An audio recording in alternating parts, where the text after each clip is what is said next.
Encourage you to start, doesn't have to be on all of them, but at least one, and start putting up those memes or those photos or reposting. Reposting is the easiest way to fill your feeds and also get in good with whoever you're reposting from.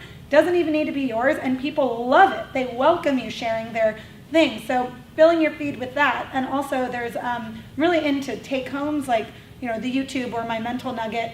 An app called Planoly, Planoly, will allow you to plan that all out so that the time space freedom you have right now, set aside those few hours to plan out your next month for 2 posts a week or 3. But that way, when often, and I hate to say this, but if it's like, oh, I don't have, anything, like any sort of social media, someone will just assume that they'll never talk to you again or that they'll really never connect with you. In this way, they can connect with you and see the things that you're passionate about and up to, and you can live in it. Like you do not have to be fearful. And if you're in one of the photos, great. Just make sure it's aligned with your truth, and you're going to be all good inside of that. So. And lastly, super quick, Hootsuite is another great one. So that's great for time for planning social media. The other thing is there are thousands and thousands of followers who are like behind people who just post the memes or who are about something and you'll never see their face.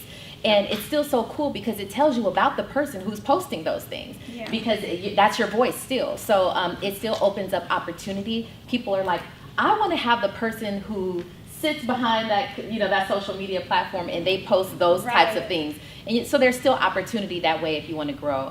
But yeah, I completely agree with Blair. I would also say stay pretty focused. You'll notice that a lot of even journalists, for example, that cover politics, you might be like, oh, that's just not my field. I don't really care a lot about politics. Well, there are a lot, and those journalists, the ones that have the hundreds of thousands of followers, have so many followers because they are very focused on what they put out there, and it isn't about themselves. I don't think I've seen pictures of themselves at all, like hugging Donald Trump or doing whatever.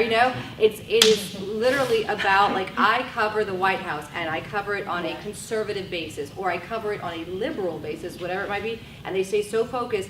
And there are hundreds of thousands of people out there that want just that content only. So I think it goes back to just finding what you really are going to market out there, and then just staying focused on that. And then also being unapologetic about what you believe. Now, we're talking from a very conservative space of, not necessarily wanting to, go too far, too deep, and, we don't want to be associated with certain types of things. But there's a guy, I don't know if you've heard of Gary Vee. Yeah. Gary Vee is everything. If you follow him, he is so in your face and so unapologetic about who he is and who he believes in still. He's got millions of followers. But what I love about that is that he chose it, this is who he is, and he's sticking to it, and you can't tell him anything about it. So choose what that voice is for you. It doesn't have to be conservative.